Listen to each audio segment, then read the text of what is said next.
What's the strangest coffin you've ever heard of? Maybe a custom-made one shaped like a guitar or a car. Well, today we're diving into a story that takes unusual burials to a whole new level. We're talking about a coffin that wasn't just a box, but a living, breathing part of history.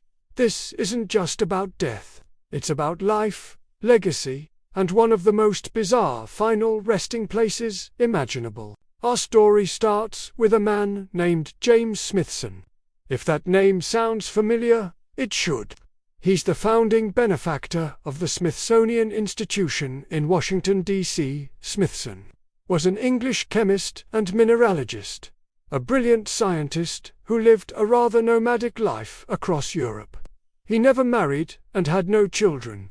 He was passionate about knowledge and believed it should be shared with everyone. When Smithson passed away in Genoa, Italy, in 1829, he left behind a very peculiar will. He bequeathed his entire fortune to his nephew. But here's the twist. The will stipulated that if his nephew died without heirs, the entire estate would go to the United States of America to found at Washington under the name of the Smithsonian Institution, an establishment for the increase and diffusion of knowledge.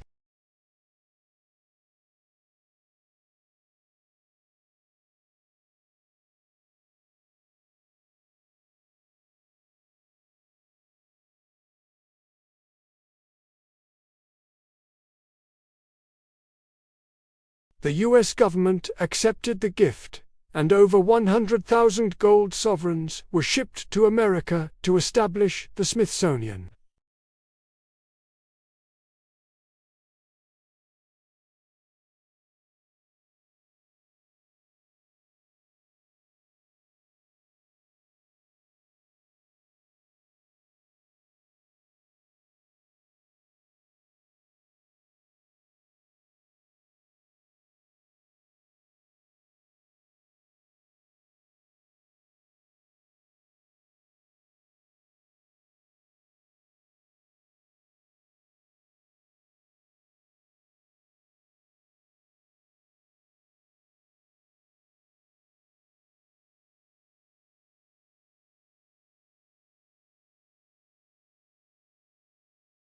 He decided he would personally go to Italy and bring Smithson's remains back to the United States.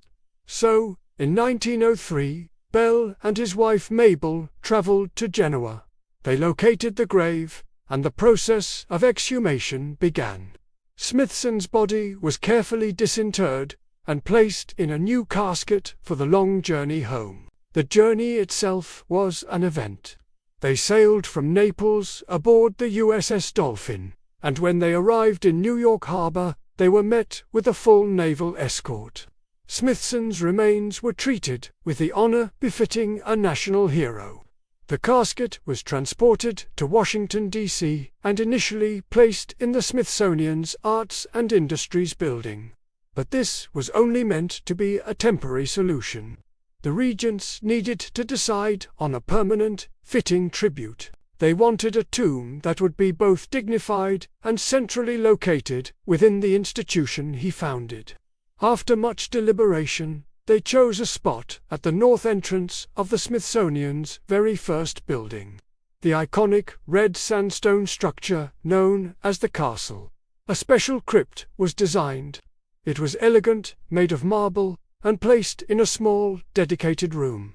In 1905, James Smithson was finally laid to his final rest in the heart of his own creation. It's a beautiful story of a legacy coming full circle.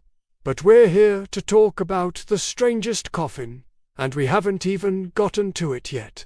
Because the coffin he was buried in wasn't the strange part. The strangeness lies in what his original coffin became. You see, when Alexander Graham Bell exhumed Smithson's body in Genoa, he didn't just bring back the bones. He also brought back the original lead-lined casket. But what do you do with an old, empty coffin? You can't just throw it away. It's a historical artifact. For a while, it was just stored away in the Smithsonian's collections. An odd piece of institutional history. But then, World War II happened. The war effort demanded immense amounts of resources, especially metal. Scrap metal drives were a patriotic duty. People donated everything from old pots and pans to iron fences.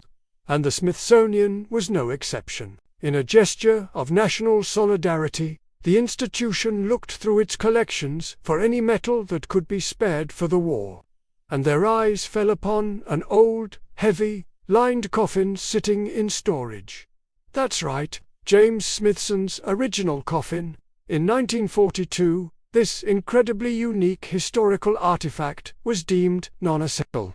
It was a hunk of valuable lead that could be used to make bullets or other military equipment. So, the Smithsonian Institution donated its founder's original coffin to a scrap metal drive. It was melted down and recycled, its material absorbed into the massive industrial machine of the war. Think about that for a second. The very container that held the man who founded an institution for the diffusion of knowledge was melted down to become instruments of war. It's an incredible irony. A man dedicated to enlightenment and learning. His final vessel was transformed into ammunition. It's a bizarre, almost unbelievable footnote in history. So where does that leave us? James Smithson's body rests today in a beautiful marble sarcophagus in the Smithsonian Castle.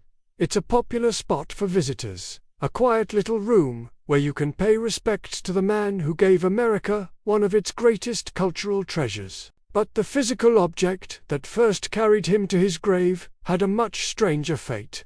His coffin became, in a sense, a ghost. Its physical form is gone, scattered in unknowable ways. Parts of it might have ended up on a battlefield in Europe or the Pacific. It's a powerful reminder that history is messy. Objects don't always end up in climate-controlled museum cases. Sometimes they get used up, repurposed, and thrown back into the chaos of the world. The story of Smithson's coffin is the story of how even the most sacred objects can be caught up in the tides of history. It was a coffin, then a museum artifact, then scrap metal, and then, who knows, it became part of a larger, more violent story, completely detached from the quiet, scholarly life of the man it once held. It makes you wonder what other strange fates have befallen historical artifacts. What other stories are hidden in plain sight, in the objects we think we understand? The world is full of these weird, wonderful, and sometimes unsettling connections.